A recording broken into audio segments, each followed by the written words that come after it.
loving the movies that you've introduced over the years. Is that right? I did, absolutely. It wasn't a mistake that I got into this gig. I mean, it was a lucky break that I heard about hosting these horror movies in LA, but I grew up worshiping the old Roger Corman films, the Vincent Price, the Hammer films when I was a kid. And also, I was the only geek in my entire school building little Aurora model kits of Frankenstein and Dracula, which was a really weird thing for a girl to be doing back then. It was like, other people stayed away from me.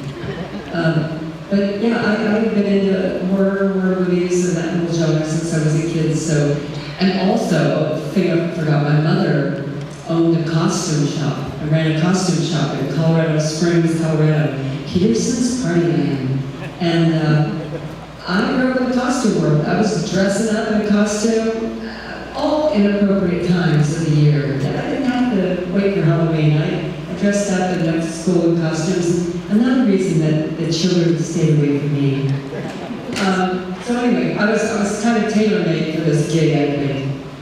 And if I remember correctly, you kind of fell into it, right? This wasn't a gig that you weren't set as a kid to come out with those horror movies, am I right? Yeah, no, I was working in Los Angeles in the Groundlings Theater, which is an comedy improv group that a lot of people come out of, notably Pee Wee Herman and Phil Hartman, Canadian, ex-Canadian now. But a million people, half the cast of the Saturday Night Live, you guys probably know, came from the Groundlings. Will Ferrell now and Mary McCarthy, both Groundlings. And anyway, I was at the Groundlings and I heard about a gig. I was always looking for acting work, of course, and I was always going on auditions. And a friend of mine told me about a gig hosting horror movies, and I thought, well, that's right up my alley.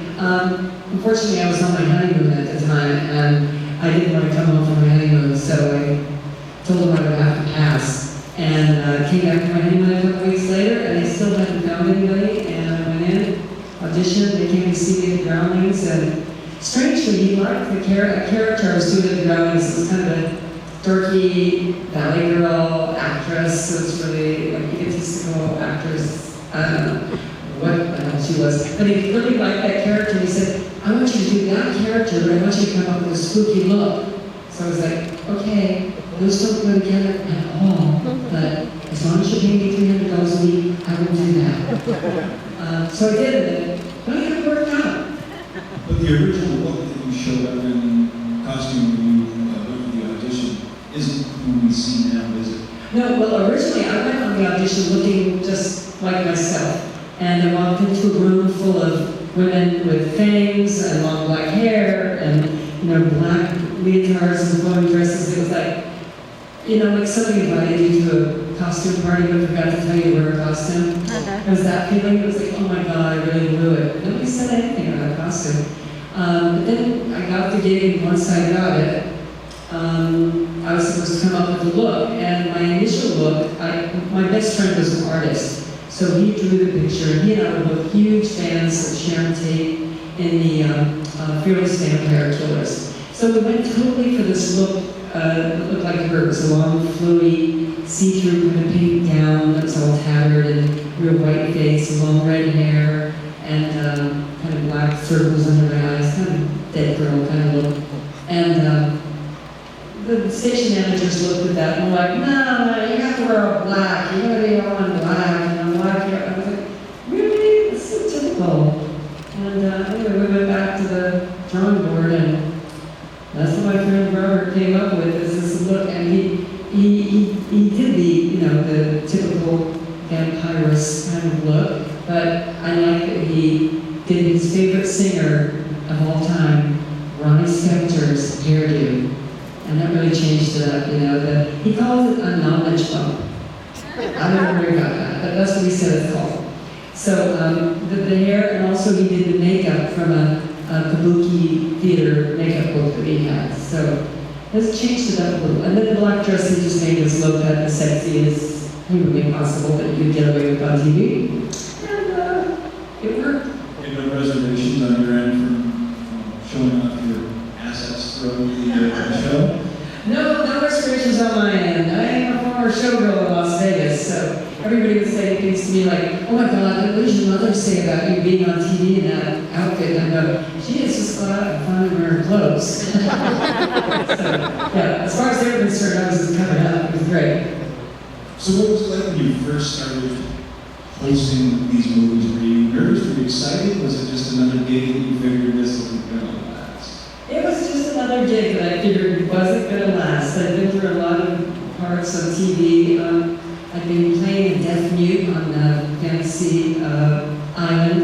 I think they made me a deaf mute because they didn't think my acting was all that great. The part actually started out with words, and then next thing you know, we're going to change your character to a deaf mute.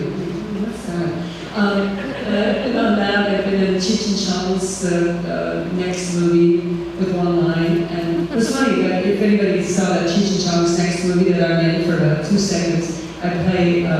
We were kind of like Charlie's Angels, and there were 2 other girls. One was another groundling, kind of unknown now, Catherine, I can't think of her name. But the other one was Rita Wilson, who later married Tom Hanks.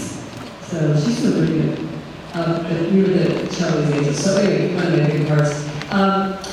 And let's see, what did I play also? Oh gosh, I was a stripper, of course, on Happy Days. Actually, the only time they ever had a stripper on there, and I played, of course. But anyway, so I totally lost my train of thought. I have no idea what I was talking about. What? Good point. Any reservation? You said this was just a gig you figured you had for a couple weeks and you'd done? Yeah, no, I absolutely thought, if this thing keeps going, and the movies were so bad, you know, I mean, I liked them, but I didn't think anybody else would. And the budget was so low, it was so rushed, and it was so cheesy. You know, I was like, oh, this will be a miracle if this thing lasts a week. It really will. It's so crazy, you know. And then it went on another week and another week.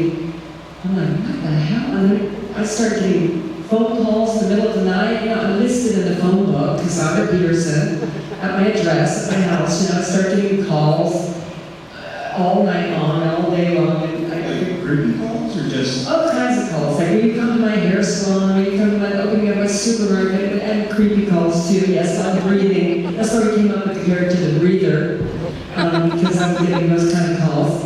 And yeah, I really did not think it would last. I was so shocked. I kept my day job. I was still a temporary secretary during the day. And one day when I went into work at some insurance office, there was this bunch of construction workers outside, and they somehow put 2 and 2 together and recognized me somehow as Elvira, and they all started screaming and giggling like little girls. It was the weirdest thing, and I'm like, oh my God, it's like I'm famous or something. It was really weird.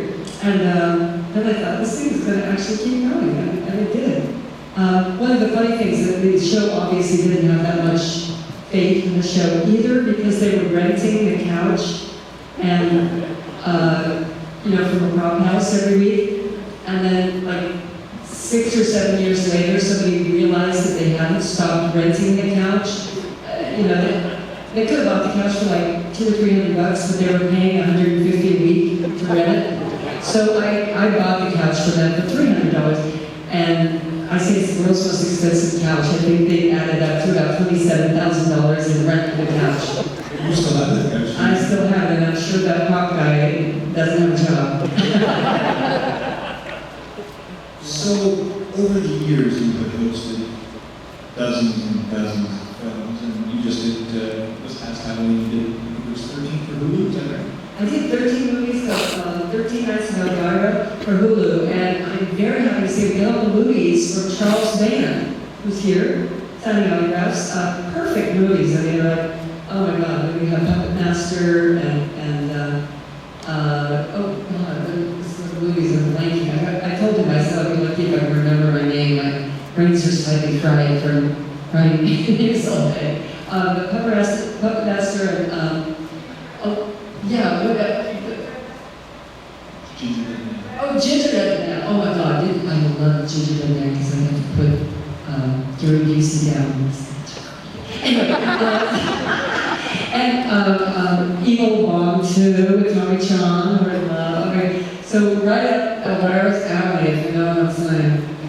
Those movies were perfect when he hosted them. They're still on Hulu. If you have Hulu Plus, I think, or something, you can see them 13 nights in Elvira, but they're really fun. I got to be a little more risque in those because there were no commercials. Well, in the original one, even the most recent ones, all your intros, all of that stuff, you wrote all of that material yourself, right?